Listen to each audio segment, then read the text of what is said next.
The following program was made possible thanks to the generous support of our Kickstarter backers. Well, first Holmes was born, then he got fat, bald, and tired. Sup, Holmes? Beware! Your host, Jonathan Holmes! Thank you so much, Sinistar. Oh, there you are. As usual, Zack Bell, not as usual, here on the show, first show of 2016 for Sup Holmes, ringing in the new year.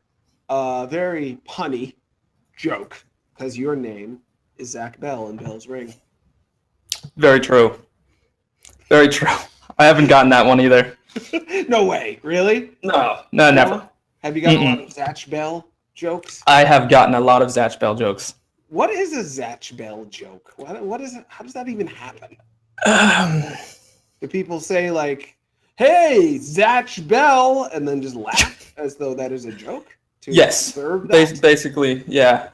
They ask if I'm a little blonde doll that spits lightning.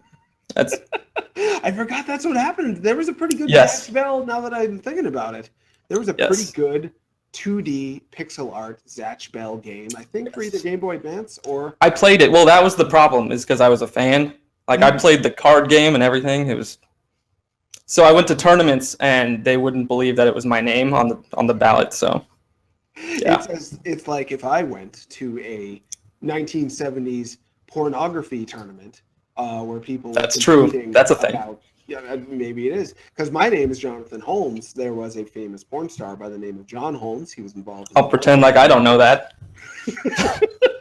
Well, you seem youthful, Zach. Oh, so youthful. Yeah, a lot of people under 30 have no idea that there was ever pornography before the internet, really. And it's like, there was hairy pubic zones is like all they know. True about. story. That still exists. It's Hairy pubic zones? that's totally still a thing.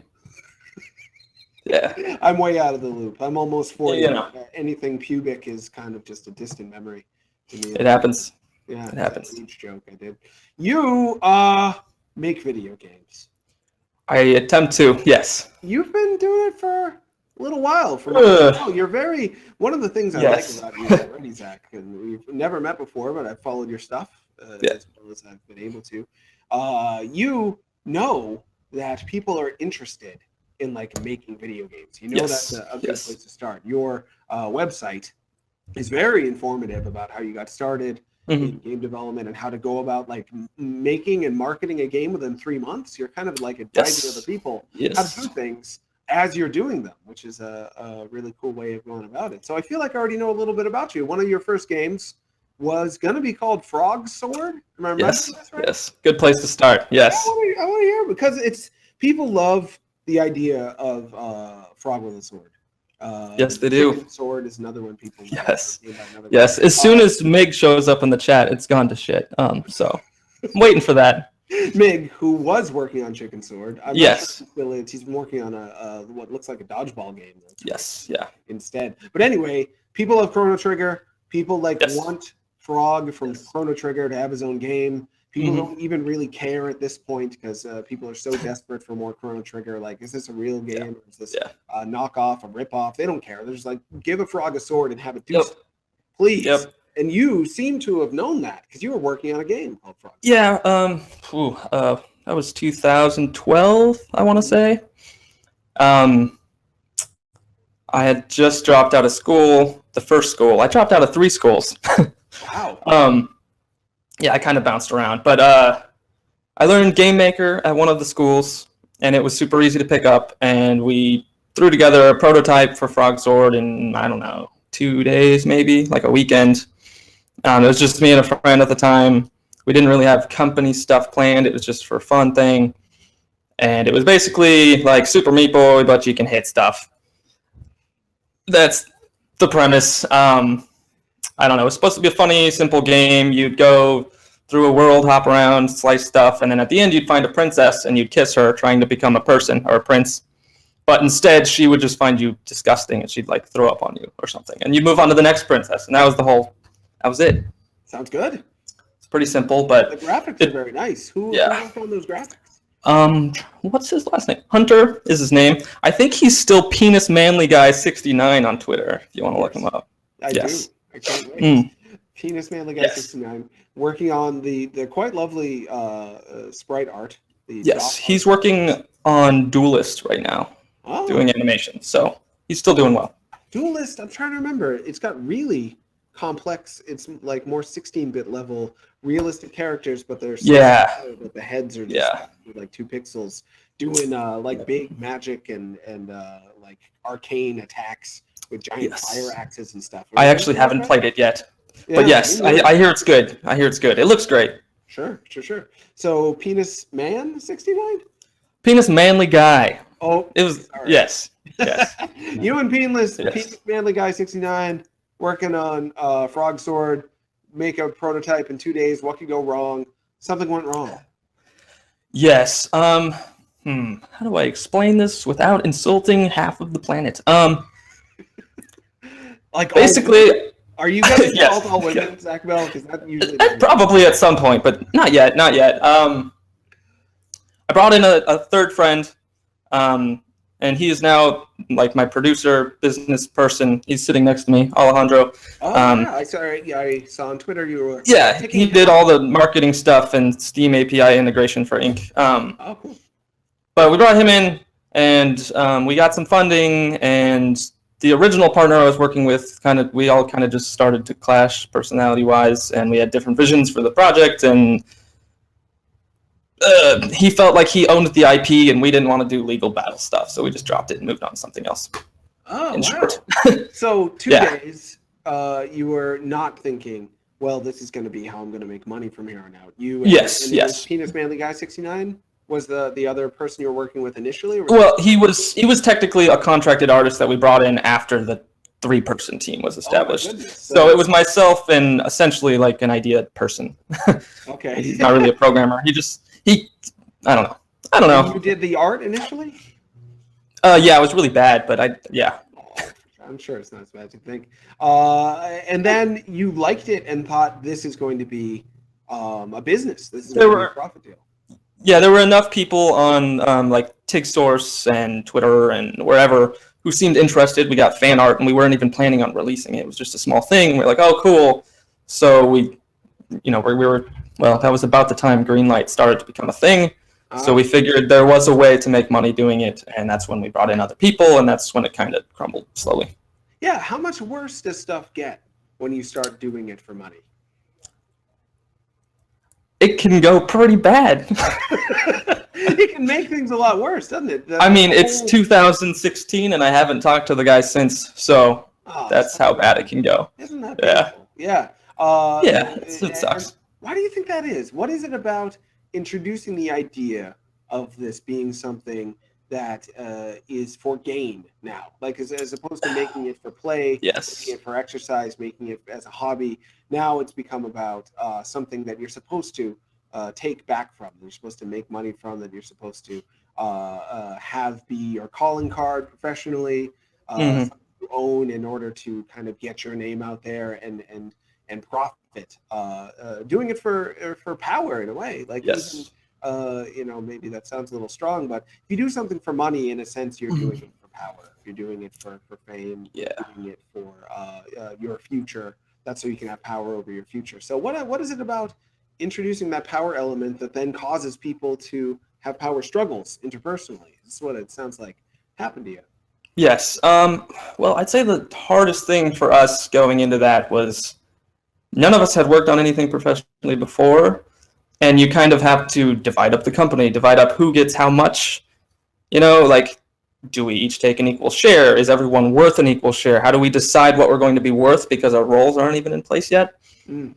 So, we had been working on it 50-50 for, maybe a month or two before we brought on another person. Is that new person worth an equal third? How do we know whether or not they are? That kind of thing kind of threw a wrench into it. And then, we're not an established company yet. Who has power? If we disagree, is it 2 against 1? If there's 4 people, how do we, deal with ties? Sure. If we want to change the game entirely and we think one person's really wrong, or one person thinks the other 2 people are really wrong, What do you do about that? We don't have management. You just bicker. And yeah, so I mean, it wasn't really a money problem. It was more just an entitlement thing. Like our other person, I'll call him other person. That's a nice way. He was just very opinionated. He stuck to his guns 100%, and he was not going to change anything. And we thought otherwise. So we essentially tried to continue on without him, and he wasn't going to stand for that. So we just stopped altogether. So what's come of Frog Sword now? Will there ever be Frog Sword out in the world for people? You can ask him. We pretty much just said... You gave him the Frog Sword. We pretty much just said, go for it. He hasn't tweeted anything since then, so it's been 4 years, so I assume he's just done. But you never know. I mean, he already has the art for maybe 80% of the game, so he could release it tomorrow, really. I mean, there's a build you can play that's public. So but you can play that. Or game, it's a little, as far as you know, you haven't seen anything. Yeah, I don't think it's going anywhere. Son of a, that is so, yeah. Is he like 80 years old? He is 32.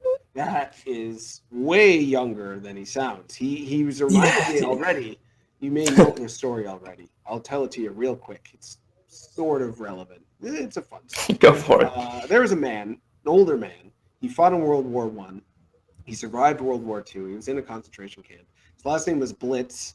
He changed it to Bliss because he wanted to spread bliss and happiness throughout the world. He created a series of, similar to how when you're designing a game, you have to come up with a UI and kind of a little language that people are going to understand right when they look at the screen. You know, whether they know English or not, you want them to be able to just kind of compute what they're seeing. He thought that too. He thought we could have avoided World War II if only we didn't use the language we use. Because he felt that the Nazis used language in order to manipulate people. Yes. He wanted to make a language that you couldn't manipulate, made purely of symbols.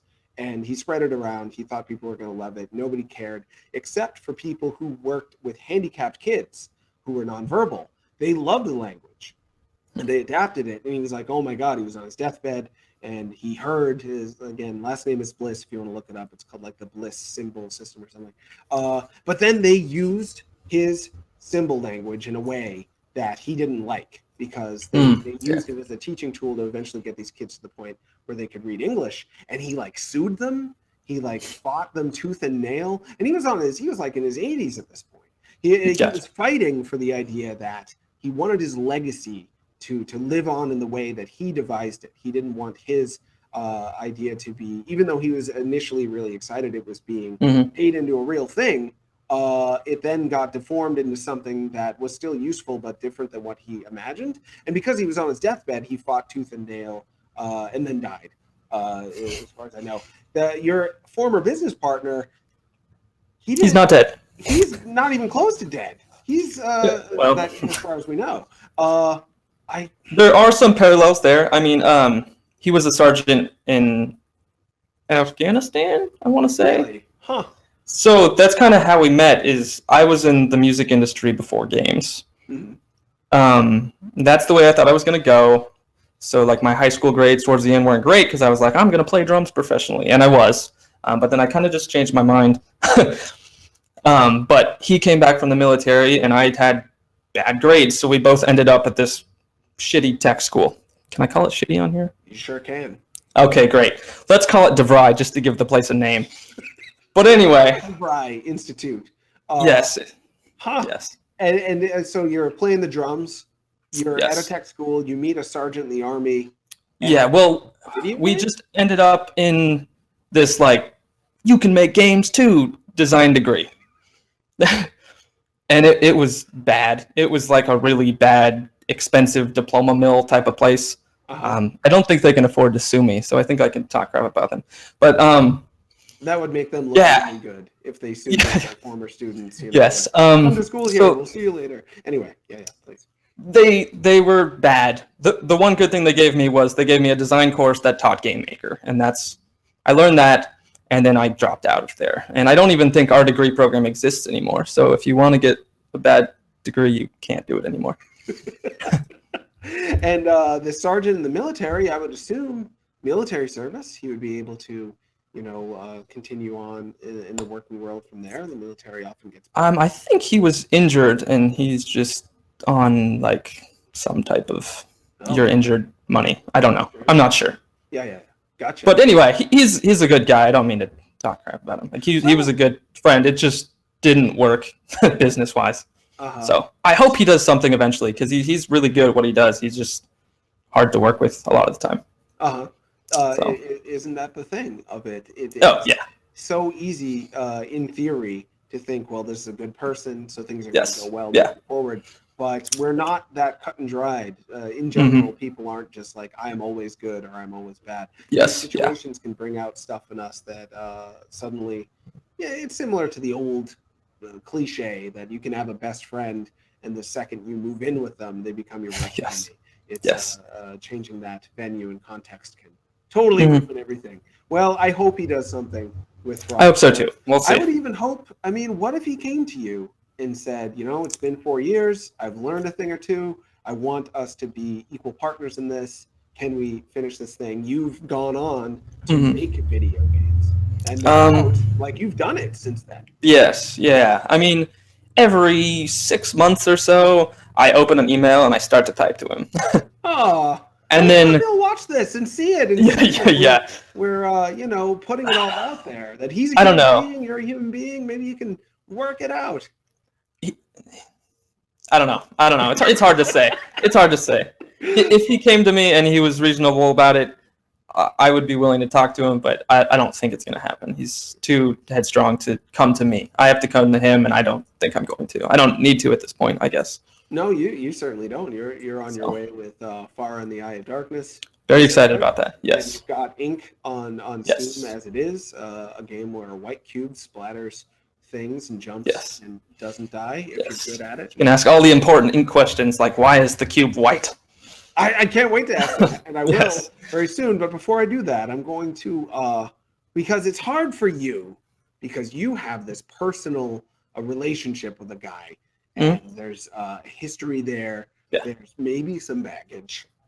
Maybe. I don't know. Maybe not. Not on your part necessarily, maybe on his part. But I'm just an innocent bystander, a third party, looking at this. So I can tell him if he's listening or watching, like, it takes a lot more strength to just admit that you're not always right and you're not always perfect and you don't always have to be in control, to brave the unknown and say, I'm going to let Zack Bell have a little bit of power over this and see what happens and survive it. It's better than nothing happening with my game. If you want to be strong, mysterious man who I've never talked to, and I'm just giving life advice to for the heck of it. If you want to show your true strength, show that you can bend.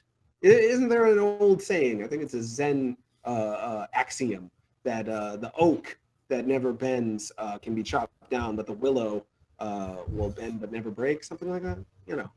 That's from Zack Bell, I think. Yeah, very good, Zack. Yeah. Thank you. You're welcome. So, Frog Sword doesn't work out. Yes. Then what do you do? Oh boy. Then we tweaked the mechanics a bit and tried to kickstart it as a totally different game. What's the other game? I don't know if I know about this. Well, we are very bad at naming games, so we called this Super 3. That's not a bad name. You may or may not have heard of that. Well, it's only bad because people aren't sure whether Super 1 and 2 are ever coming out, or whether it's like a weird play on words, or what the hell it is. Super 3. It gets you thinking, gets you curious, and it was the same mechanics as Frog Sword, but... Roughly.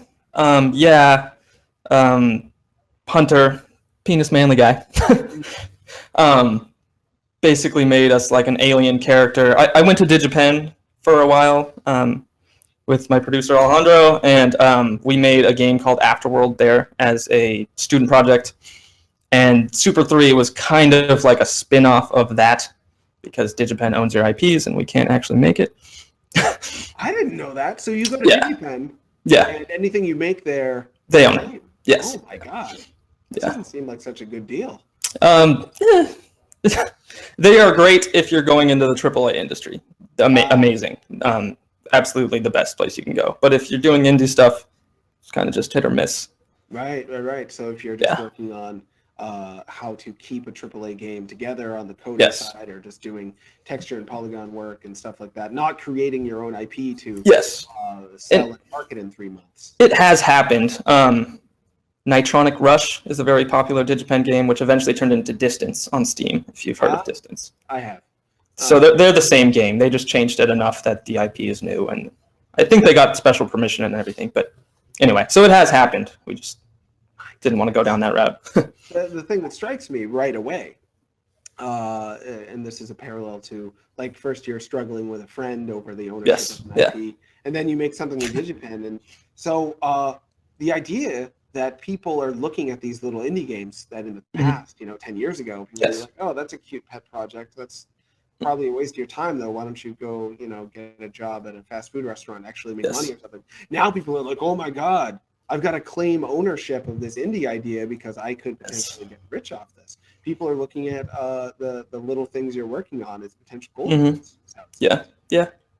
I mean, it's weird. We get lots of questions about like IP law and stuff. Like, Fara, have you claimed all that yet? And I'm like, sure. Yes, I have. Don't touch it. Yeah, I don't know enough about that stuff. And I remember at some point someone telling me, in terms of copyright or IP law, if you just say you claim something, it's the same as claiming it. That's still true. Basically, yes. And that was really the Frog Sword problem, is he could outlaw me. So why would you want to outlaw? I mean, it's not even it was a power struggle. Yeah, it was stupid, but Frog Sword. It's so sad to hear that. Coming 2017, it'll happen.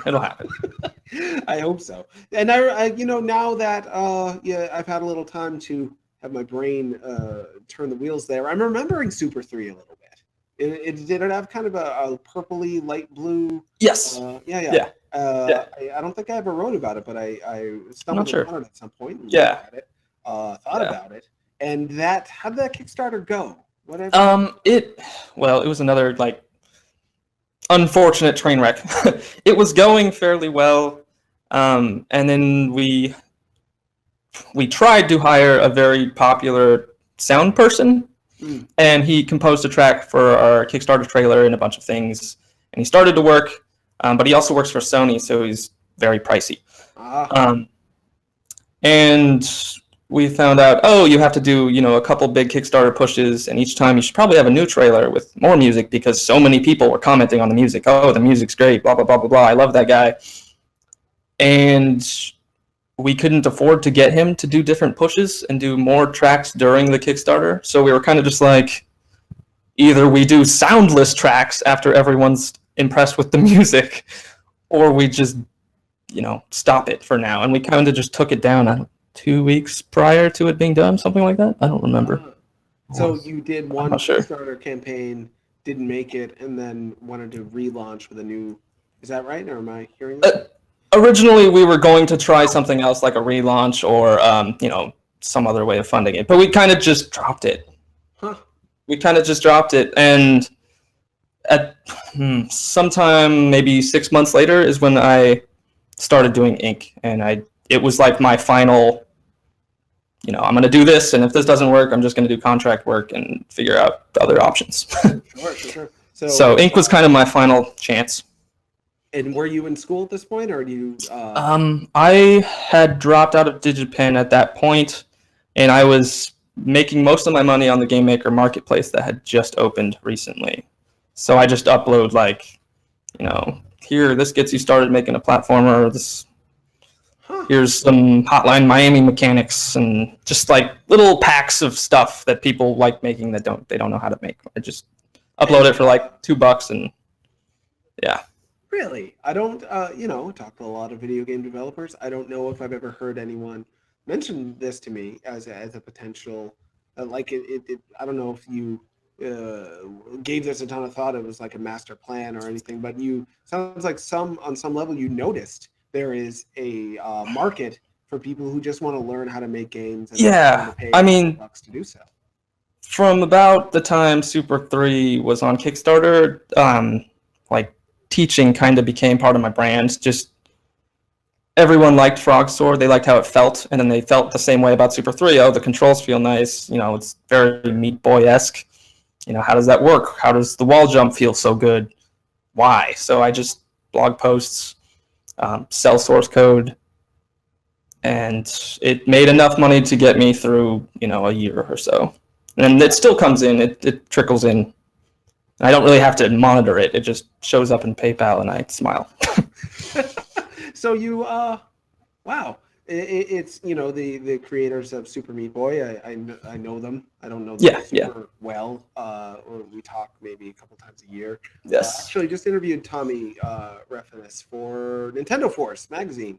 Oh, which is cool. another thing I work for sometimes. Yeah, he's fairly local. Oh, he's a wonderful man as I know him. Yes. Wish I knew him better, but a couple times a year we talk. Super Meat Boy may be coming to the Wii U. He was talking about. Yeah. Yeah.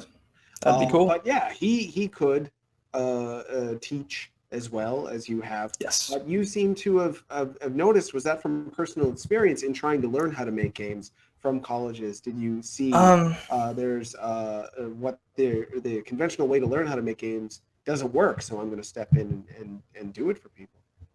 Well, there's a couple things. Well, one, I noticed the Game Maker Marketplace was new. There's nobody on there that has dominated the marketplace yet. So if there's going to be any sales coming through there, at that point I didn't know if there would be or not. I don't really know how many people use Game Maker, whatever.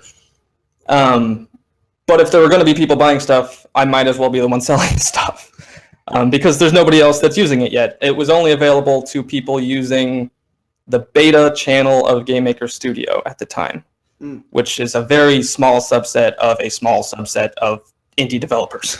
Sure. So I might as well, be the one to do it. So I put out as many things as I could within 6 months, and I haven't really put anything up since then. Just those same, dozen or so things keep bringing in a little bit of money at a time. Huh. And then the other thing was traditional university and DigiPen were great for AAA, for other programming jobs, but none really aimed at indie stuff. So I tried to aim at indie stuff. I don't really care about code efficiency. I don't really care about writing your own engines. I don't really care about a lot of those technical things. I just want to get stuff to work as quickly as possible. And that's kind of my brand. It's a brand I think a lot of people could relate to. There's setting forth in this kind of post indie game the movie era. Yes, all these people who think, what if I could just make a game? And unlike Phil Fish and Tommy Reffinis and Edmund McMillan, I won't spend 2 years in misery. I will just make it in 3 months. This is a dream so many people have. Were you aware, were you designing these things for Game Maker Studio thinking, this is what I wish I had when I decided to get into game development? Were you putting yourself in the place of your potential student? Yes and no, I guess. With Game Maker Studio, I've kind of adapted to the work environment. There's a lot of people that have problems with it that I don't have with it, because I've grown with it. And I know the different hurdles that I had to go through that really stepped up my game. So I try to teach people like that. I know there's a big wall for surface manipulation. And when you learn about surface manipulation, now you can do lighting, shadows, tons of different effects. And then there's shaders. And as soon as you get to shaders, you can do shock waves and heat waves and blah, blah, blah, blah, blah. There's very specific hurdles that people hit. And it's very hard to get past those things if you're not a traditional programmer. And so that's kind of what I'm trying to get people past. Because I wish I could have done that earlier on. If I had more traditional experience, I'd probably be further along at this point, I guess. Sure. And that brings us, I think, stop me if I'm wrong in terms of walking up the chronology, but that brings us to Ink, which is a game about rubbing against surfaces and having effects happen. It's almost like a kind of a living, playable example of what you could teach people how to do. I'll go with that. It's a very deep spiritual project. It's about being lonely and then using your creativity to see where you're headed. Is it? No, it's not. It's a white cube that spits on stuff. Well, it's and when did Ink first come out? When was that? Let's see. Ludum Dare 32, I believe, sometime last spring. I didn't get to do the game jam. I was late to the party, and my first thought was like 2D Mario Sunshine, and it turned out that removing the ink from platforms was more difficult programming-wise and not as fun, so I figured we would draw things kind of like Unfinished Swan. There's that segment where you send the ink blots or whatever. Sure. So it's basically the Frog Sword Super 3 Meat Boy engine running with the Unfinished Swan mechanic. That was it. It was supposed to be Meat Boy plus Unfinished Swan. When you hit stuff, it colors stuff, and that's really it. And I finished it in 3 days, maybe.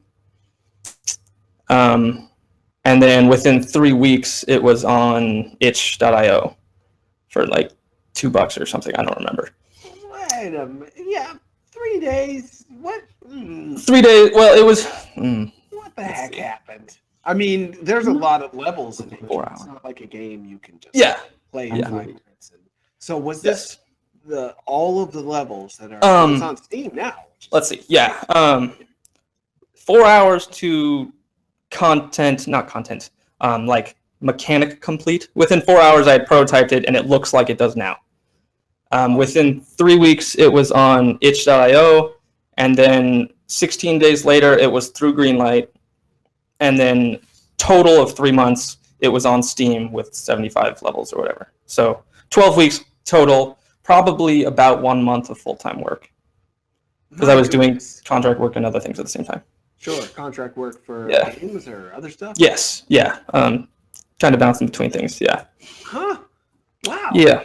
So that, and how is it done for you, Ink? Doing okay? That's the best thing about indie games is you don't have to really do well to make enough money to make another game. So in the long run, is it amazing? Like, am I a millionaire or something? No. But I mean, I made more than enough money to last a year or 2 years or whatever Fara is going to take. So What? I'm completely happy with it. Yeah. It's sold, I think, 18,000 copies or more right now, something like that. And it's been like 4 months-ish. That is, for what's Good enough for me, definitely. a month of work, and it was just you? Did Yes. you do the graphics and all this stuff? And really that was the whole design was I can't afford to pay Hunter for pixel art. I can't afford to pay anyone really, so I'm going to make all the art, through code, which is a little physics cube, and paint blots. Like, there are no sprites in the game really besides a font. So yeah, I did the art, and I did the code, and I did all of the level design, and then I brought in Alejandro to help me send emails to the press, and he did Steam integration, and then Felipe, who's working on Fara, did our promotional art and like the Steam icons and things like that. Right. Yeah. So. And they came in about the last month, maybe. So. All right. Huh. So after you knew it was gonna get done. So. Yes. And did you like it? Like at any point? Because as I'm getting to know you, Zach, you've got a certain humility to you. I try. Well, it's working, but it's also making it. You're also enigmatic and mysterious because of it. Because I didn't get the sense that you played Ink and thought, "I'm a genius. This is going to make so much money. I'm going to dedicate the next month to this." You're saying stuff like, "Well, I couldn't make art, so I used tricks and made a thing, I can talk and it's about kind of that. good, but it's not that good." And then I got it done. Like that's the tone of it. Mhm. Did you? Breaking stuff. Yeah, Incredible Hulk. Did you play Ink after you prototyped it and get excited? Did you think this is going to be a big deal, or did you think this is at least not bad? How much did you like your own game at that point? I mean, there were a few phases. The concept phase, I thought it was cool that I could figure it out technically. That was another hurdle. Painting the objects was part of that surface manipulation hurdle that I got over. So I did that, and I was like, oh, cool. I can draw ink just to the platforms and just to the spikes and not, mess up the background or anything like that. So I thought that was cool, but it lost charm really quickly. That's kind of why the game is so short, is because I wanted unique mechanics for each world, and I didn't have enough that, I don't know, kept the same pacing that I wanted. I wanted it to be very fast, because the idea is you can't see anything until you go, but when you go, you end up killing yourself. So it kind of works against itself. So a lot of the mechanics didn't work how I had envisioned them. So it lost a lot of charm until Vincent Rubinetti, he did the sound and the music, and he's also going to be doing music on Fara. He sent me like a trailer, essentially. He just did music over the top of my GIFs that I was posting. He just emailed me like, hey, I put sound to your thing. Can I put it in my portfolio? And I said, yes, it sounds good. Do you want to just do sound for the game? And that's how we hooked up. Like, he was just a Twitter fan. That's kind of how we all hooked up. Like, that's how the Fara team was put together. We're just fans of each other on Twitter. But yeah, so once Vincent got sound and music in there, it came back to life for me, I guess. And then that's when I fleshed it out, put it on itch. And then enough people were like, hey, you should, expand this and put it on Steam. So put it on Greenlight. 2 weeks later, it's up on Greenlight. So You're making people feel awfully bad about themselves without meaning to. I'm sorry. That's okay. I like the game. I think it's a good game. It's just, I don't think it's something that's needed. It's kind of a game built out of parts of other games. It's not, I don't know. I don't know how to say what I'm trying. I'm loving it because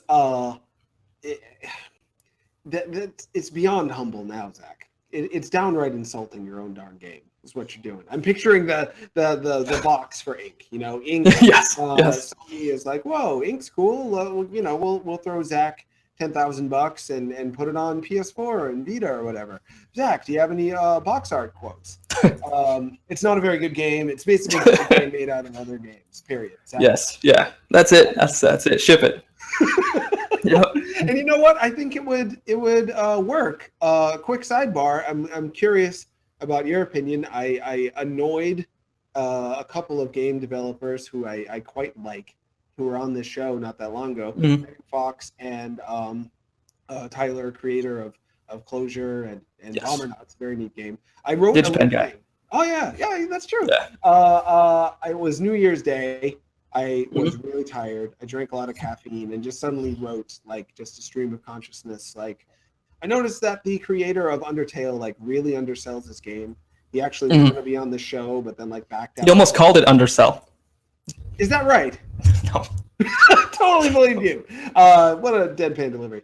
He was going to be on the show, Toby Fox. He emailed me the day before and was like, I don't like talking about myself in the game, so can I just not? I'm like, of course you can not. You don't have to ask me to not. He's like, yeah, I'm just going to watch YouTube videos with my brother this afternoon instead of being on your show because I don't like talking. That works. And here I am. Well, it spoke to the idea that he is so humble and so reticent to promote himself at all. And on his Steam page, he actually quotes like the least positive things people say about his reviews. And I think that's endeared him to people. He has gone out of his way to like not sell his game, and people like his game all the more for it. And then Megan Fox and Tyler got a little annoyed at me because I think they thought I was advising people to not market their game ever and hope people. I didn't think that either. But that said, I think messaging can go either way. Like if your message is I'm not going to talk about my game at all, and I'm hoping word of mouth spreads it, that may be the best way to message for a particular game. I think it's pretty rare that that's ever the best way. Yeah. But sometimes less is more when it comes to marketing and messaging, I think. But what do you think? Well, that's one reason why I have Alejandro. I don't like telling everyone go buy my game. It's awesome. Like it feels weird. Like I don't know why that is. I have no idea. I don't even tell my friends and family that I have games or what they're called. Like any of my friends who are not developers have no idea what ink is. They have no idea. Girlfriend at the time, she knows what it is. Now my parents know what it is. But other than that, it's kind of just, if you see it on my Facebook, it's because Alejandro asked me to share his Facebook post. I did post it. Like, and when I was talking about Toby, some people who read the post responded with comments like, I think you're reading into this too much. It's not like this was some master plan for him to do like anti-marketing, yes, and mess with our minds and get us to be tricked. I never meant that at all. I think he's just legitimately shy and humble, which you seem to be as well. And personally, I think that it would potentially work for you too. Like, people are so used to people, marketers, advertisers, trying to convince us that we are going to love the thing that they made, that they know better than us. Like, we're telling you what you like, this top down, commanding us to enjoy and play their games. With you, if you were to like tell someone like, this isn't that good, I don't know if you should even bother playing it, I think they would both like you and therefore want to see if your game is something they could like as well, and also be so curious about that tact. I think Andy Kaufman did similar stuff when he sold his work when he was doing comedy back in the day. He would like try to, if I remember correctly, he actually made one of his shows so it became staticky and you couldn't watch it. Like, broken about your television. He actually wanted to like push people away, and in doing so, make them. In Ink, I made a platformer where everything you jump on is invisible. So. Yeah, nice. With the design of Ink, you were kind of joking around a little bit about the idea of it meaning anything deep, but the way I see it, it reminds me of the way you've gone about things in your career. I'll take it. Like, I'm going to look before I leap. I'm going to like jump into this and maybe get burned really bad, but then I'm going to learn from my past mistakes. I wouldn't even call them mistakes, but learn from the pain I've gone through in the past and try again, and this time get through it. You have to do that with Ink. Like, you can't, I don't think, just like play it for the first time and not die. Yeah, I mean, I tried to do that, but it's not always the case. Like, the point of the double jump is that when you double jump, it spreads ink, but you don't have to move to touch things prior to it being inked. So, like, the idea behind that was that you can color things before touching it, because otherwise you would just hit spikes, die, hit spikes, die, There are ways to get through the game. You can get through the game without dying the first time. It's just not going to happen. You can't get over to. But knowing that makes it all the more exciting that you have the potential. But at the same time, when you set the bar low enough that like we're kind of expecting you to die, you're not like a bad person if you die in this game. Yes. So, just give up because you died once, and you jump right back. As soon as you die. Levels at one point, it didn't take itself as seriously. We had a bunch of like text hidden in the background that was just like, "Oops, you died!" Like when you fall in a big pit or whatever. Or one of the tutorial levels is straight up stolen from Meat Boy. It's the very first Meat Boy level, and if you jump off to the side, you would color a little banner that's like, "This is stolen from Meat Boy," because I didn't care. It was all just like a joke, and it was just supposed to be a fun, quirky thing. But then Vince's music was like really atmospheric and serious, and it worked really well, but it looked really stupid when you were like, "Oh, we got this great music," and then you hit like a little banner that's like, "Fuck, you died." It didn't really. Sure. Anyway, so all that was taken out. There's no jokes anymore. Because you liked Vince's music so much. Yeah, it didn't really fit the mood anymore. Which is a good thing. I think it's better now than it was. I mean, it was kind of mocking itself. So. Yeah, I as I'm getting to know you, not too surprised that there may have been a little bit of self-insulting comedy going on in there. And as it stands now, like I do expect it could do well on consoles and continue to spread out. We have talked to people about doing that. The only reason it hasn't happened really is because Fara's taking off, and I don't want to move backwards. I feel like it's moving backwards. Fara is a better project. Sandy's damn amazing at pixels, and I did a little white square. Yeah, it's really hard to go back and open Ink, because everyone that wants to port it to other things wants us to do like deluxe edition with 20 twice as many levels and blah blah blah. And I'm like, that would be cool, and I would love to, but I don't have time. Sure. So maybe as like a break after Fara, because Fara's a big project. But until then, not gonna happen. Interesting. So this is how, as opposed to Ink, which until Vincent got on board with the music, you didn't think that much of it. It sounds like. And it was Yeah, I mean, yeah. it was just like a game jam when it started, and then as soon as people were, sharing it and wanting it on Greenlight, I thought, oh, okay. I mean, I guess it's good. Like, I know it's fun, but I think Phil Fish says that Indie Game the Movie. Like, you get so close to it that it's like tunnel vision. You can only see like the little bad things, and you don't see the parts that are good anymore, because I've played every level in Ink 1,000 times. I don't die. I don't know if it's hard. Apparently people think it's hard. Like, if you want to see Markiplier get really mad, watch him play Ink. At the beginning, he's like, oh, this is beautiful and peaceful. And at the end, he's just like, have you heard the word fuck before? And then he just yells for 20 minutes. It's awesome, but yeah, like, I don't see that anymore. I just see really predictable levels, and Vince's music is really good. Because I've played it so many times. And there's nothing more to it. It's just levels and music. Like, there's no story. There's not a lot of layers to Ink. It's just play the levels and then you're done. So it's hard to sell it for anything more than that, I guess.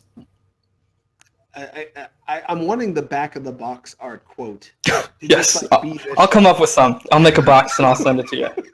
Yeah, saying, there's not that much to it. Vincent's music is good. The rest of it is good. Really... Yes. Yeah, Vince's music is why we sent it to IGF. That's it. And how did it do at IGF? We don't know yet. When do we find out? A couple weeks? I don't know. Right. I think a couple weeks. Exciting. I don't know. Yeah, if people see. No idea. There is so much you leave open in a game like Ink.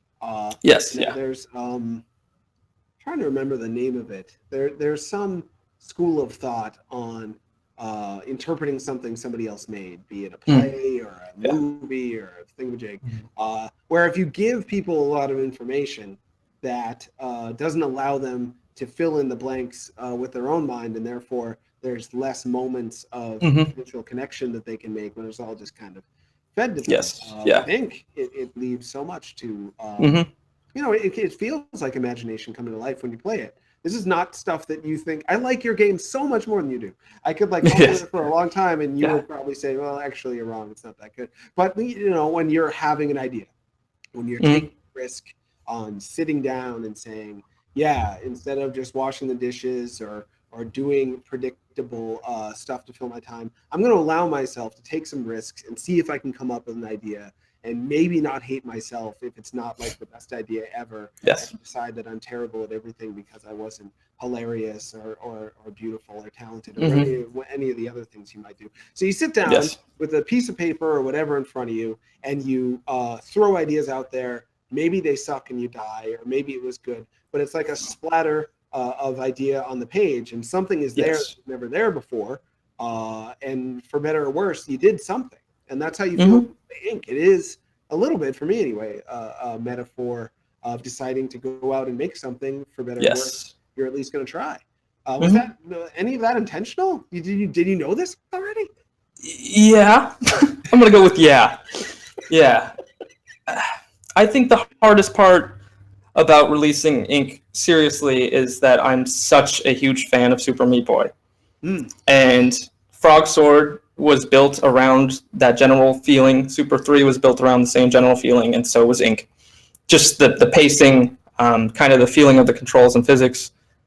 And I never wanted to release a platformer unless it was better than Super Meat Boy, and that is not the case. Well, I mean, geez, it's a good game. I do enjoy the game. I like the game a lot. I'm glad I made it. It's helping me survive to make more games, but it's not as good as Super Meat Boy. And that's really the, well, why did I make it? Because, my influences for Fara are, Zelda, Mega Man Battle Network, Kingdom Hearts Chain of Memories. There's some Nuclear Throne in there and some Spelunky in there. I do think we can make it better than those games. I'm going to get crucified for saying that, but I do think we can make it better than that, and we have a lot of design decisions that I think will promote that. But that's not the case for Ink. It's more of the same, I guess, is how I feel. Well, as a fan, a huge fan of Super Meat Boy, someone on Destructoid not that long ago, Mike Casamano, wrote a post saying, like, we give Super Meat Boy too much credit. And as a colleague of Mike, I thought, like, Mike, you were completely wrong. I didn't come out and say that until now. But Super Meat Boy is an amazing game in terms of feel, in terms of minimalist design, allowing every little idea they add to hit so hard because they're not. And Ink, I think, is different enough that maybe it doesn't sound like you think so, but it depends on the day. It allows you to, I mean, just in terms of tone, Super Meat Boy, you always feel like you're dying a little bit by design.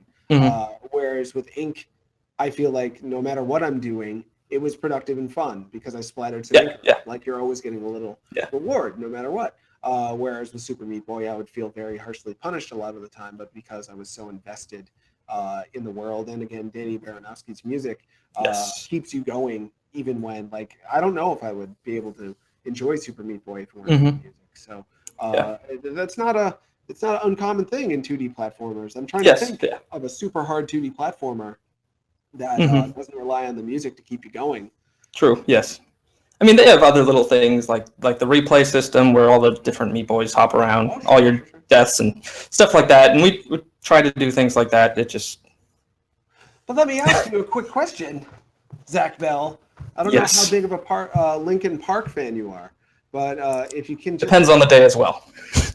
Just imagine Super Mario Brothers without the athletic theme. I believe it's called Super Mario Brothers Level 1-1. And as opposed to hearing da da da da da da da, you hear falling in my skin. Like, how long would you play that for? How many times would you die before you quit? I wouldn't have made Ink. I would still be playing. It would be that good. It would. Yeah, that sounds beautiful. Yeah, Lincoln Mario Brothers. I get your point, though. Yes, you do. I made it. It took me a while, but I got there. You got there. That's it. So you make Ink. People know about it. You've been doing stuff in the public eye for a little bit. Frog Sword. Yes. Super 3. Then Ink. You develop friendships online. People you have not necessarily met in real life. Yes. And you come together to make. It was initially called Far Away, if I remember. Yes. Correctly. Now it's called Fara and the Eye of Darkness. Yes. How did that come together? How did you form those guys? Let's think. I got this. Well, Vince came from Ink. Alejandro came from Frog Sword Super 3 Ink. And then really the big ones were Felipe and Sandy. And I think Felipe was just introduced to me by Sandy. He's doing all of the concept art, pretty much 90% of the world design, character design, everything at this point. He's putting a lot into it. He did the promotional art for Ink as well. Gordon or Felipe? Felipe. Right. And then Sandy, we just followed each other mutually on Twitter. And I was like, oh, hey, maybe we can make a game together sometime. You know, that's how you do it. If you want to make a game with someone that you think's better than you, or you think they're better than you say, man, I hope we can do something. And then he kind of did the same thing. Man, I hope we can do something. I was like, okay, we're doing it. That's kind of how it happened. And how long it was all just... It was during Ink development. So that's one reason why Fara's moving quickly, at least the art, is they started doing art and like lore and world design and stuff about a month or two into Ink. So like July, maybe. Gotcha. So there's a lot of art already done, a ton. I want to tell you about Sandy Gordon real quick. He's cool. I don't know him. Well, I think he's a monster. I think he is a monster. Was put on this earth to make everyone who has ever wanted to make art feel badly about themselves. Oh, I thought you were talking about his biceps. I'm sure they're great too. But I continue. He's for folks who don't know, he is a sprite artist. And, Yes. and before that, I believe he did traditional illustration, Yeah. painting and drawing. Mhm. And I think I read somewhere that he's been working on pixel art and animation for like a year. About a year. Yeah, he's kind of mad genius. He is a bad person because he is so good at it already. He is very good. He looks like someone who's been doing it. I know Yes. yeah. Sprite artists. Some of them have been Yes. working on stuff since the 16-bit days. And Yes, why I'm so excited about Fara and the Eye of Mhm. Darkness. I have got this new idea about why games end up getting really popular in terms of just before the game is out. Yeah, like yeah. Hyper Light Drifter, for instance. Yes. Super popular already. It's not out. It was first announced, I think, like 2 years ago or something. Yeah. People are just married to that game, and I think it's because it managed to combine two marketing bullet points or two types of game that people are really in love with, which is like the underdog story. Guys who are just super passionate about making games. Yeah. Not sure if they're ever going to reach AAA size and production value, but because they love games so much, they're going to do it anyway. They've got that story, plus they've got the idea that like the pinnacle of 16-bit game design looked like Hyper Light Drifter. So that it is AAA for a time that's more or less gone by. Yeah. So you've got like that pinnacle of craft, sort of wanting to ally yourself or wanting to identify yourself with someone who's like one of the best in their field, plus this like punk rock underdog story. It's kind of like if Christina Aguilera joined the Ramones, put them together, you've got like best of both worlds. Though people would say that's like mixing whipped cream with anchovies. It wouldn't taste right. But with video games, it can taste right. Yes. Hyper Light Drifter tastes friggin' delicious, and people gave him money. Far in the Eye of Darkness, same thing. You've got Sandy Gordon, who's like, in my opinion, one of the best out there at what he does. Plus, like this kind of sweet, unassuming underdog feel to it all around. Going after all the traditional tropes. You didn't throw a lead character in there who just looks exactly like Link and like the beaten path of exactly what people already want. You're taking some interesting risks, but at the same time doing it in a way that seems like very, very mainstream friendly potentially. Yes, yeah. Was all that part of the master plan? Again, did you think we'll do that and it'll work, or did you just make stuff because it was fun? Again, it was a little yes and no. We didn't really plan any of the things that people are calling risks. Like a lot of people ask us, we don't have any death in the game. Like none of the enemies die.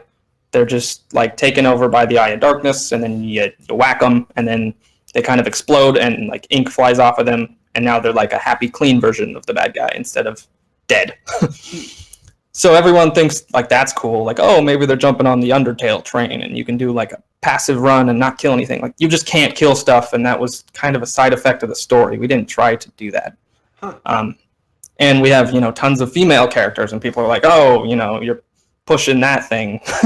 Like we don't have any white males in our game because we don't really have any humans in our game. It has nothing to do with any agenda. But we keep getting asked about those things, like, oh, no violence, tons of women. Like, why are you doing that? Like, it's just the world we built ended up being that way. I mean, I don't know where I'm going with that, but not at all. Really, that leave you hanging.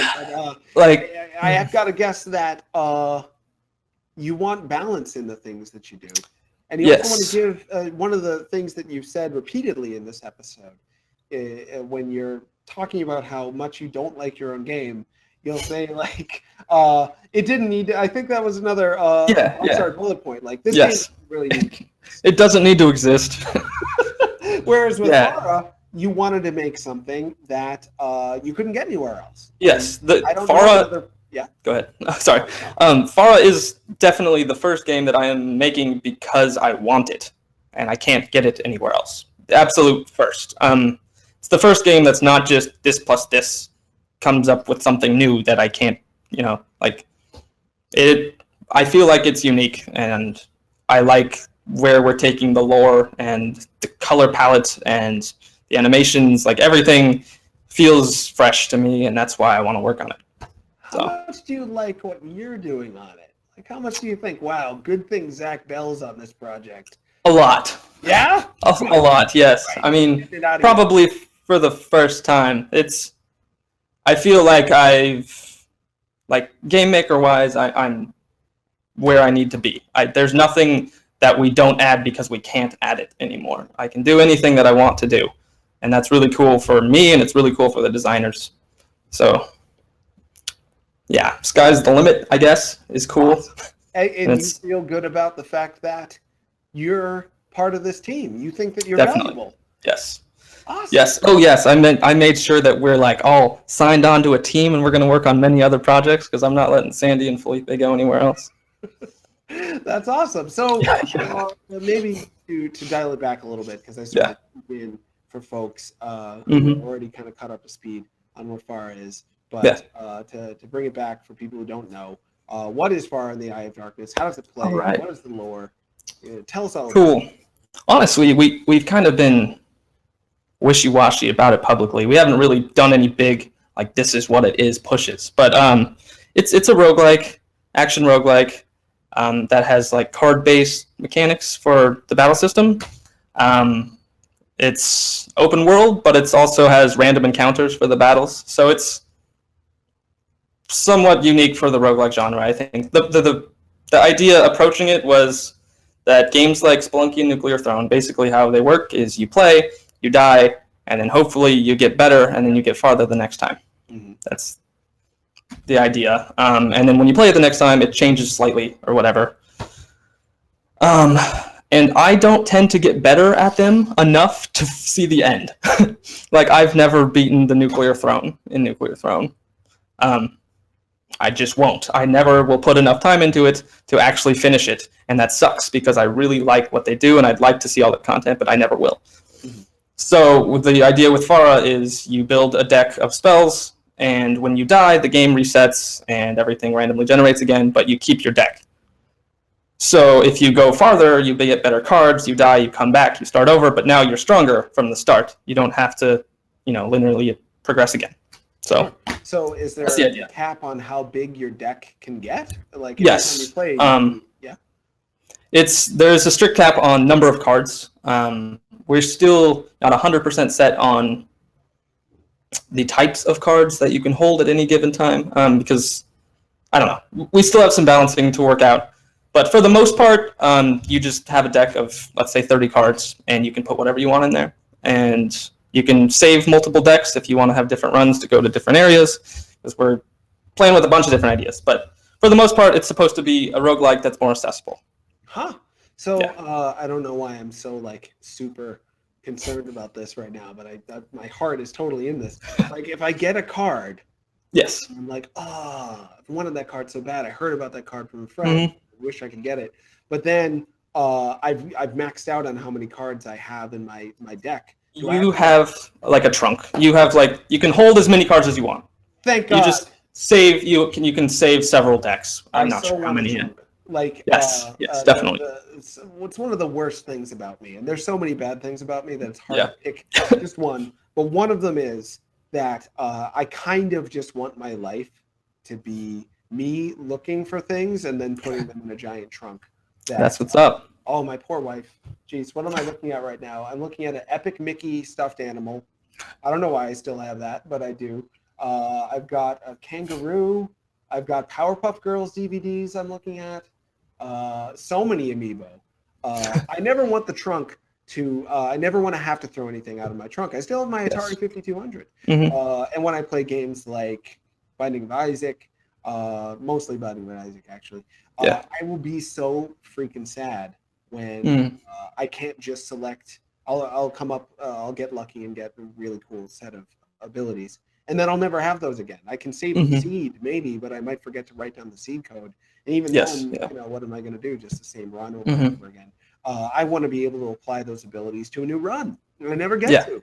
You're giving people the option to do that. As much as I love Binding of Isaac, I think there's more than enough room for a game that allows you to not be at the beck and call of luck quite as much, and to feel a little bit like you're in control of your loadout. So that's really exciting. That was a big part of the design. we're going to have a lot of cards, but I wanted to have as many possible ways to get cards. So, like for starters, every enemy drops a card. There's a percent chance that they will drop a card. But then there's also shops, and you can buy the cards. There's going to be NPCs that you can trade cards for. We hope to have like net play and have actual trading. Not super sure on it yet, but we'd like to. Special events, you'll get a special card if you own ink. Just like I'm hitting stuff. Yeah.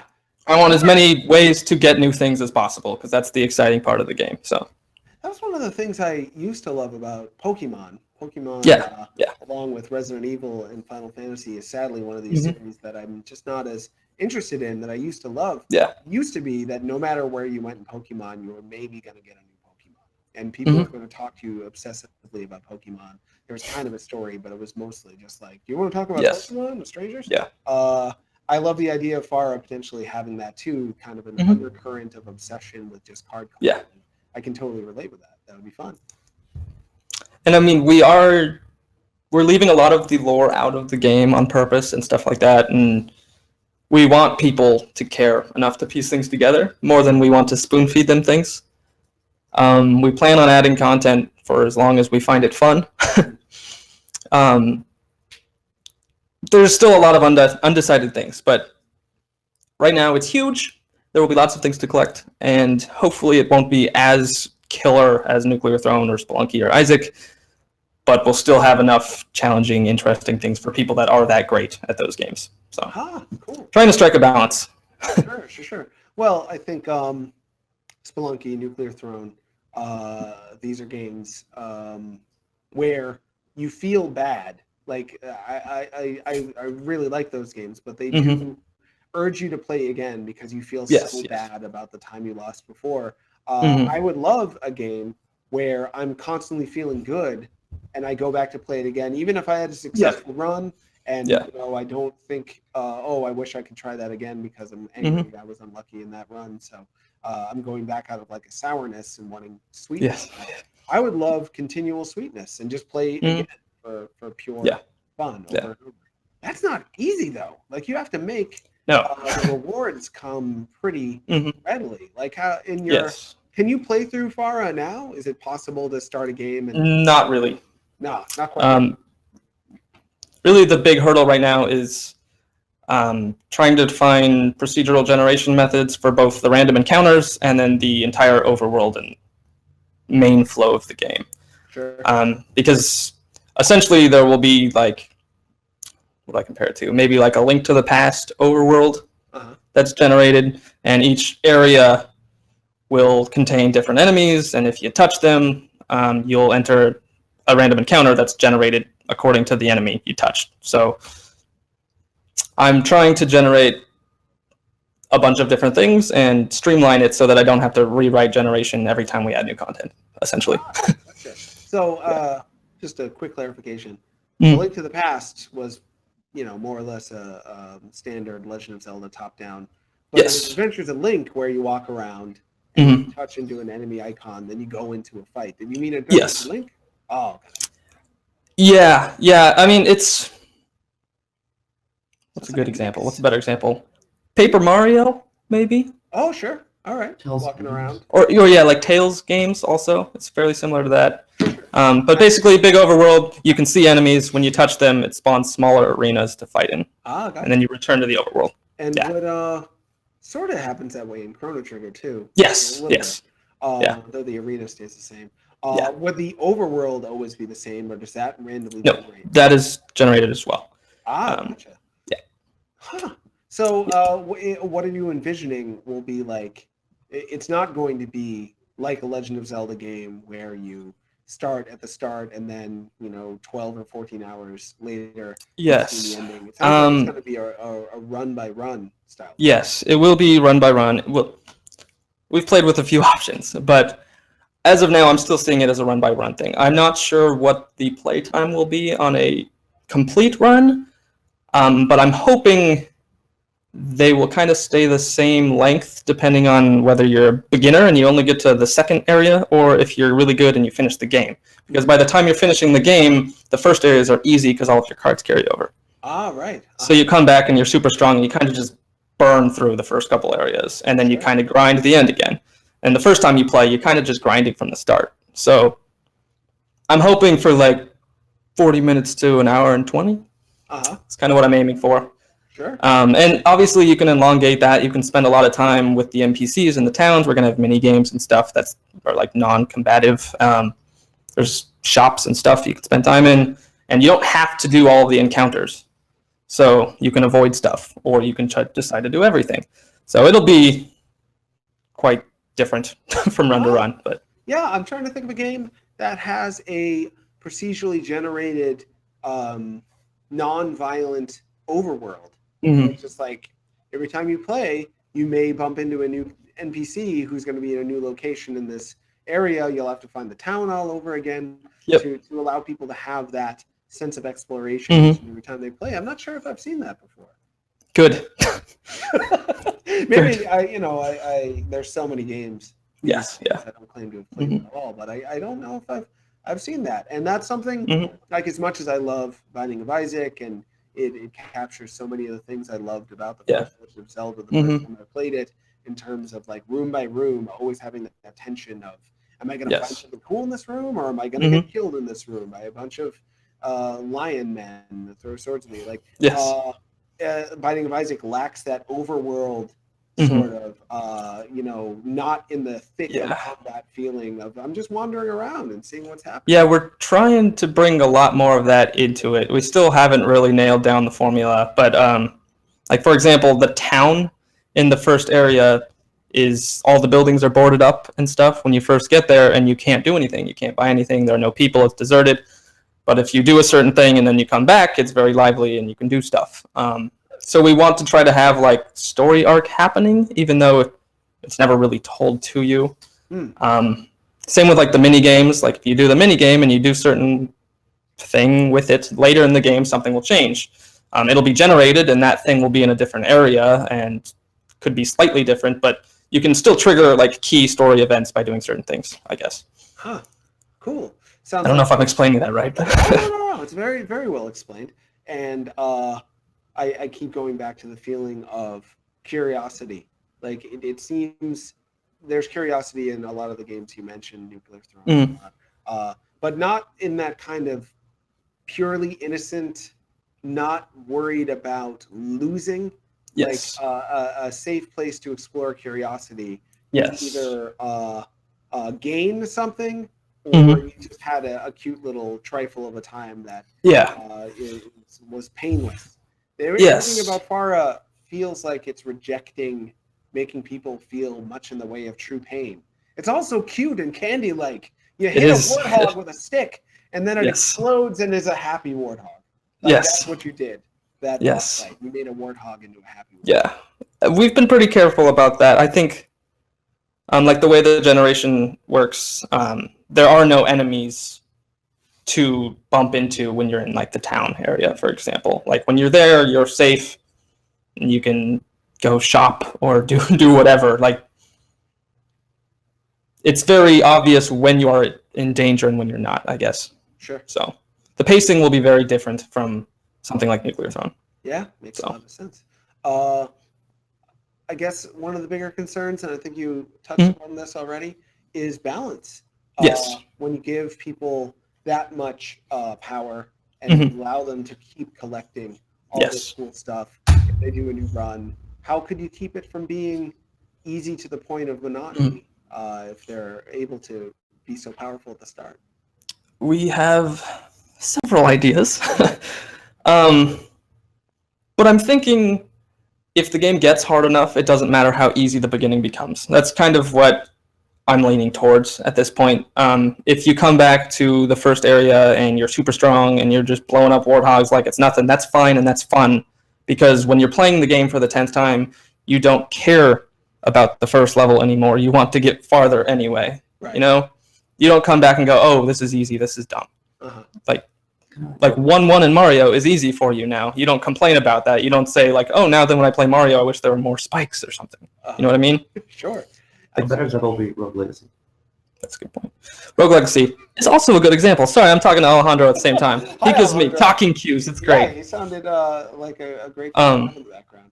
But yeah, like Rogue Legacy kind of does the same thing. Like you carry over stats and whatnot. But Sure. it's kind of the same thing. The end goal is to get new cards and get further. So whether or not the beginning becomes easy isn't really a problem as long as the end stays hard enough to remain hard no matter how good you are, I guess. Right. Yeah. Like the throne doesn't care if you have a triple machine gun. It's still going to kick your ass.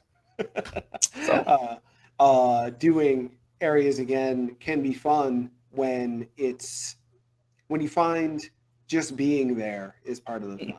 Yes. So it's sounding like in Fara, Mhm. your plan anyway is to make it Yes. so those new areas are always going to be something you're shooting to get to, but those old areas you play over again, just being there and breezing through them can be kind of cool. Yeah, that sounds good. Sounds like you got it. I think you got it. I think so. And then there are things like the mini games aren't related to your cards, so they're not going to change difficulty. As of now, we're not boosting your health or anything and carrying that over, so you're still just as easy to hurt yourself, whether you've played the game 100 times or one time. So like that doesn't really change. So you still have to be careful, even if you're doing more damage yourself. So there's always that. Sure, that makes a lot of sense. And it is just fun to win. Yes. Yes. Just like I killed, especially if you can do it fast. Like, Mario 1-1 is an example. Yes. I think it was Chris Kohler of Wired and I ended up in some weird basement party Nintendo was throwing for their 25th anniversary. We played Mario 1-1 over and over and over again just to see how fast we could get through it. Yeah. And he was always faster than me because he's a better person than I am. But I'm not great at games in general. they're hard. They are hard. I don't play games. That's another thing. Some people think that's bad for a developer not playing games, but I don't know. I find most developers only bring games to the table when designing games. So everyone's using the same source material, so all the end products are the same. So if I bring other things like how I approach music or books I'm reading or movies I see or other media, bring those to your games and your games will be more unique, I guess is the hope. Sure, that makes a lot of sense. Yeah. Did you grow up liking games and playing them?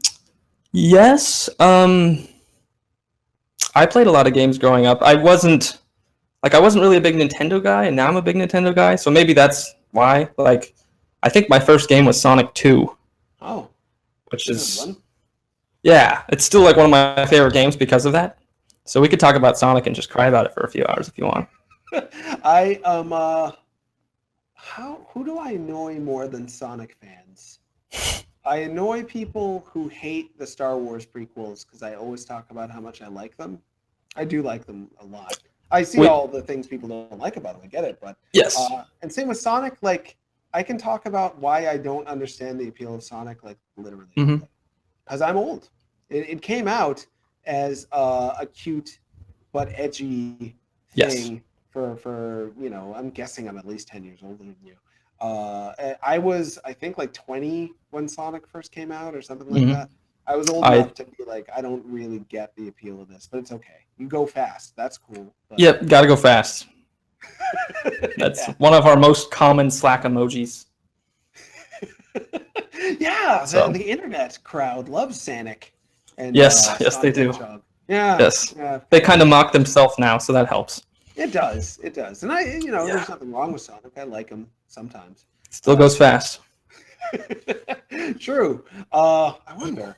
Yeah. I'm wondering speed runs. Will there be speed run capacity for Fara, maybe? Yes. I'm still messing with that a little bit because right now it'll be a balance between choosing the right cards for certain areas that slow you down and avoiding encounters altogether and just running between the things that trigger counters. So, yes. I would love a card that like made me go 3 times as fast but gave me a third as much health as normal. There are a lot of things like that. We have plenty of like double-edged swords planned. Cool. we're kind of designing cards around specific builds that we'd like to see emerge. Because along with the cards, your wand choice will greatly change how you play. Like the wand you see in all the GIFs I'm posting actually doesn't do any damage. It just pushes stuff around.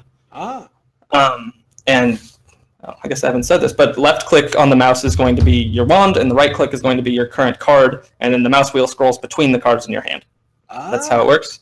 And if you use all your cards in your hand, there's a bar that's filling up, and when it fills up, you draw new cards. That's it.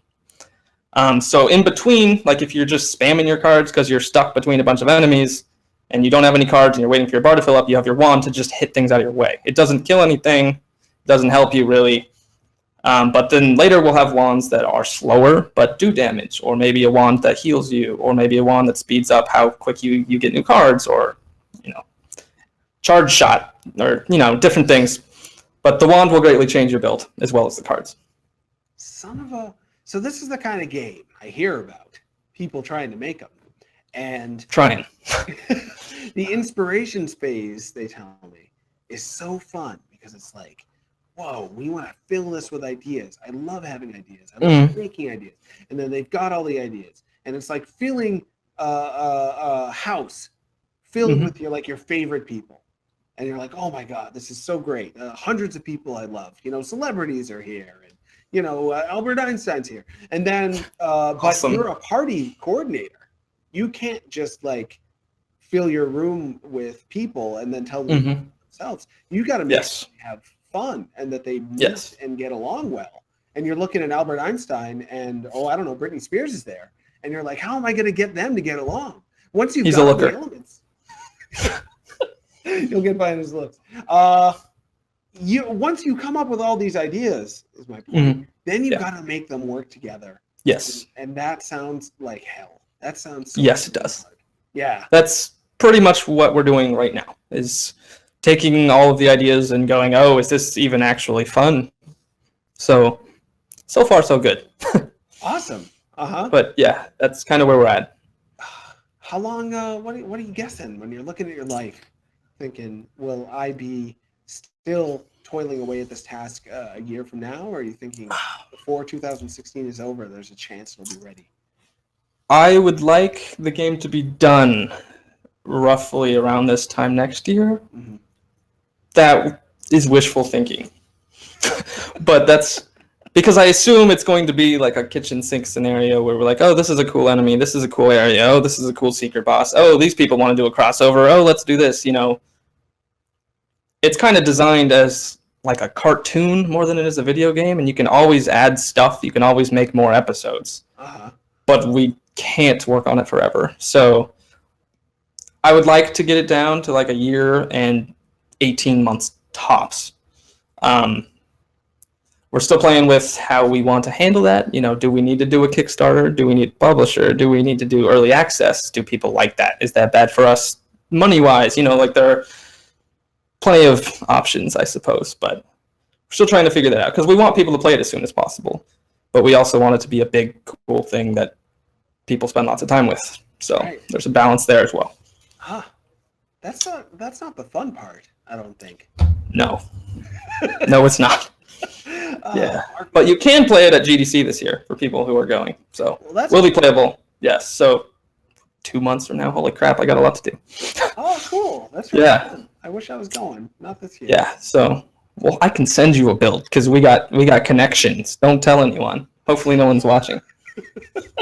That is touching. I would love to play your video game. That sounds good. And that goddamn Sandy Gordon. Please tell him. He's pretty good. We'll put you in the game. I can't promise that. Never mind. Put me in the game? Yeah. I had Sandy will do a Holmes animation, I'm sure. He's already working on it, I swear. That's rendering me speechless. If Sandy wants to make it a true story, to depict me in a way that feels real, I would like Sandy Gordon to be Here we go. in the game as well, and looking so good and so strong. Always does. And just has all the abilities, and then I'm just crying in the corner with a word balloon saying, I wish I was Sandy. Because it's true. he is so much better than me at the things that I think are great to do, Makes sense. like making video game graphics. Gosh, he's good. He is very good. That was just sad for a second. He makes me sad and glad at the same time. Bittersweet, like a good video game. Hurts, That's how it works. heals, yeah. Risk, reward, fear, excitement, getting them all to balance. So you're flipping the coin, not knowing which one you're gonna get, Yes. and always excited to see which will come up for you and have fun in the process. That's what Sandy Gordon does to me. I'm sure he's in the chat. He's got to be, unless he's asleep. Who knows? He's in Japan. It's like What? whatever time. And he lives in Japan, of course. Yeah. He lives in like the most fun place for video game people ever. He's from the East Coast of the U.S., but he's in Japan now. So Bad person who everyone loves. he's horrible. Yeah. He's a terrible guy. We have got a couple of minutes left. I feel like we didn't talk enough about your formative years. We talked a lot about Formative years. side. Yeah, but I feel a little bad that I've been ranting and raving this episode for some reason, probably lack of sleep. And in terms of what got you to want to make games from being a rock drummer, was it jazz? Yeah. Any Well, kind of drumming? I don't know if that's an interesting story, but sure, let's do it. Yeah. I started playing drums when I was 9, maybe. And about the time I got to high school, I was teaching drums full time. There would be plenty of weeks where I would fly down to LA and teach on weekends, and that was busy. You're really good at the drums, Zach. I dabble. I mean, people probably wouldn't pay you if you weren't at least kind of good. Oh, you'd be surprised what people will pay you to do. That's a fact. But still, real quick, maybe for funsies, because we have 1 minute left. It's okay if you got nothing. Yeah, go for it. Because not that long ago, we had Thomas Grip on the show. Thomas Grip did Soma, and Yeah.